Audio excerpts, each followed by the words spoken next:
സംസ്ഥാനത്ത് നിന്നുള്ള ആദ്യ ഹജ്ജ് വിമാനം ഈ മാസം 21-ന് കരിപ്പൂരിൽ നിന്ന് പുറപ്പെടും. ഹജ്ജ് ക്യാമ്പ് 20-ന് ആരംഭിക്കും. ക്യാമ്പിന്റെ അവസാനഘട്ട ഒരുക്കങ്ങൾ മലപ്പുറം ജില്ലാ കളക്ടറുടെ അധ്യക്ഷതയിൽ ചേർന്ന യോഗം വിലയിരുത്തി. ഈ വർഷത്തെ ഹജ്ജ് ക്യാമ്പ് 20-ാം തീയതി രാവിലെ 10 മണി മുതൽ തുടങ്ങും.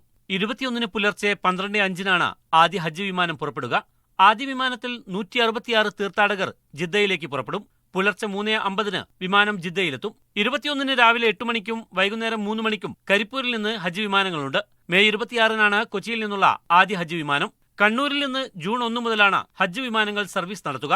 കരിപ്പൂരിൽ നിന്ന് 10,930 തീർത്ഥാടകരും കൊച്ചിയിൽ നിന്ന് 4,273 തീർത്ഥാടകരും കണ്ണൂരിൽ നിന്ന് 3,135 തീർത്ഥാടകരുമാണ് യാത്ര തിരിക്കുക. മറ്റ് എംബാർക്കേഷൻ പോയിന്റുകളിലുള്ളതിനേക്കാൾ 35,000 രൂപ കരിപ്പൂരിൽ നിന്നുള്ള യാത്രക്കാർ അധികം നൽകണം.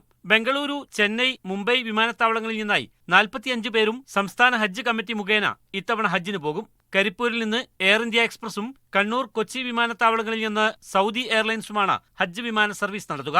സംസ്ഥാന ഹജ്ജ് കമ്മിറ്റി എക്സിക്യൂട്ടീവ് ഓഫീസർ കൂടിയായ ജില്ലാ കലക്ടർ VR വിനോദിന്റെ അധ്യക്ഷതയിൽ വിവിധ വകുപ്പുകളുടെ ഏകോപന യോഗം ചേർന്നു. തുടർന്ന് ഹജ്ജ് കമ്മിറ്റി യോഗവും ചേർന്നു. മീഡിയ 1 മലപ്പുറം.